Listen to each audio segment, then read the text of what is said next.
आज की इस वीडियो में हम बात करेंगे दुनिया के अजीम तरीन दानियों में एक हज़रत लुकमान हकीम की हिकमत भरी बातों के बारे में। ये वो नसीहतें हैं जो ना सिर्फ इंसान की ज़िंदगी बदल देती हैं बल्कि उनकी सोच की गहराई और दिल को सुकून बख्शती हैं। कहा जाता है कि जिसने हज़रत लुकमान हकीम की बातों को समझ लिया उसने ज़िंदगी को समझ लिया। इनकी हर बात में तजुर्बा, बर्दाश्त, अक्ल और ज़िंदगी के असल सबक छुपा होता है। तो अगर आप चाहते हैं कि आपकी सोच निखरे, फैसले दुरुस्त हों, गुस्सा कम हो और ज़िंदगी में हिकमत आ जाए, तो इस वीडियो को आखिर तक लाज़मन देखिएगा, क्योंकि आज हम जो बातें आप तक पहुंचाने वाले हैं वो सदियों से इंसानियत का सरमाया है। हज़रत लुकमान हकीम की पहली नसीहत ये है कि इंसान की असल पहचान उसका अखलाक है। वो फरमाते थे कि इंसान की शक्ल, दौलत, लिबास या शोहरत कुछ भी इसकी असल नहीं बताते, बल्कि इसका अखलाक, नरम दिली और इस पर दबाव ही इसका असल मकाम ज़ाहिर करते हैं। वो कहते थे कि अगर किसी शख्स का अच्छा अखलाक हो तो वो दुनिया का सबसे अमीर इंसान है, क्योंकि अखलाक एक ऐसा ख़जाना है जो कभी ख़त्म नहीं होता। उनका अक़वाल है कि बदज़बानी दिलों को तोड़ती है, जबकि अच्छा अखलाक दिलों को जोड़ देता है। इनकी दूसरी हिकमत यह है कि अपनी ज़बान पर काबू रखना इंसान की सबसे बड़ी अक्लमंदी है। लुकमान हकीम अपने बेटों को नसीहत करते थे कि बेटा, ज़बान को संभाल कर इस्तेमाल करो, क्योंकि इंसान अपनी ज़बान ही की वजह से इज़्ज़त पाता है और इसी ज़बान की वजह से रुस्वा भी हो जाता है।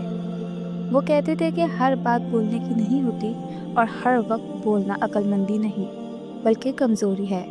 बाज़ औक़ात खामोशी वो जवाब देती है जो हज़ार अल्फाज नहीं दे सकते।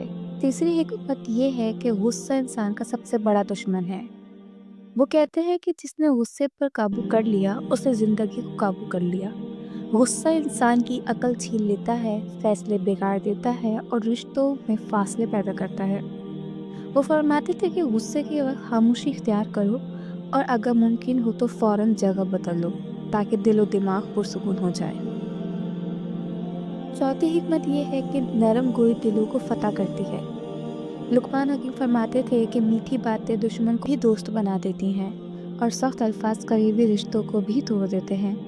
इंसान की खूबसूरती उसके लहजे में है, ना कि उसकी सूरत में। वो कहते हैं कि नरम लहजे का असर कभी ख़त्म नहीं होता। पांचवी हिकमत ये है कि दोस्त का इंतखाब बहुत सोच समझ के करो। वो फरमाते थे कि दोस्त वो हो जो तुम्हें तुम्हारी भलाई की तरफ ले जाए, तुम्हारी गलतियों पर तुम्हें रोके और दुख में तुम्हारे साथ खड़ा हो जाए। ऐसे दोस्तों से बचो जो तुम्हारे नुकसान की तरफ तुम्हें धकेलें, क्योंकि बुरी सोहबत नेक इंसान को भी बर्बाद कर देती है। वो कहते थे कि इंसान की पहचान उसके दोस्तों से होती है।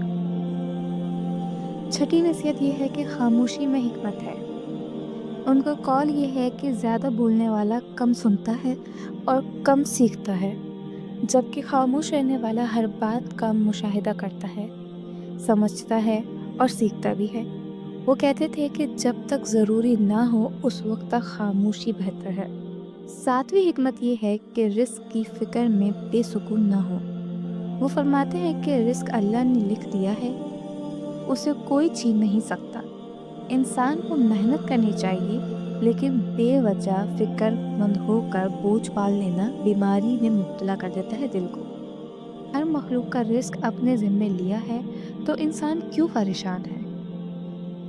आठवीं नसीहत ये है कि गुरूर इंसान की बर्बादी है। वो कहते थे कि गुरूर ऐसा मर्ज़ है जो दिल को अंधा कर देता है। जो इंसान तकब्बुर करता है और कभी सच्चाई नहीं देख सकता, हमेशा आजिज़ी इख्तियार करो, क्योंकि आजिज़ी इंसान को बुलंद करती है और गुरूर इंसान को गिरा देता है। नवीं हिकमत ये है कि इंसान की नीयत उसके अमल से ज़्यादा ताकतवर होती है। वो कहते हैं कि नीयत साफ हो तो छोटे अमाल भी बड़े बन जाते हैं, और अगर नीयत ख़राब हो तो बड़े काम भी बेकार हो जाते हैं। 10वीं और आखिरी नसीहत ये है कि दुनिया की हकीकत को पहचानो। वो फरमाया करते थे कि दुनिया की ज़िंदगी एक सफ़र है, ना ये हमेशा रहने वाली है और ना ये कामिल है। इसलिए ना दुनिया की खुशी पर फ़ख्र करो और ना ही इसके गम में टूट जाओ। ہر حالت میں شکر اور صبر ادا کرو، کیونکہ یہی زندگی کی اصل کامیابی ہے۔ یہ تمام حکمت کی باتیں ہمیں یہ سکھاتی ہے کہ انسان اگر اپنی زبان، اخلاق، رویے اور نیت کو درست کر لے تو اس کی پوری زندگی بدل سکتی ہے۔ لقمان حکیم کی یہ باتیں نہ صرف اس زمانے میں سچ تھیں بلکہ آج کے دور میں بھی اتنی ہی گہری، سچی اور مؤثر ہیں۔ اگر ہم ان باتوں کو اپنی روزمرہ زندگی میں اپنانا شروع کر دیں تو نہ صرف ہمارے رشتے بہتر ہو جائیں گے بلکہ دل کو بھی سکون اور دماغ کو بھی روشنی ملے گی۔ تو میں امید کرتی ہوں میری آج کی ویڈیو یہ آپ کو پسند آئی ہوگی، اور مجھے ضرور آپ سے یہ امید ہے کہ آپ ان میں سے کوئی نہ کوئی نصیحت پر عمل کر کے اپنی زندگی میں اس کو فالو ضرور کریں گے، تاکہ آپ کا آج اور کل دونوں بہتر ہو سکے۔ اللہ حافظ۔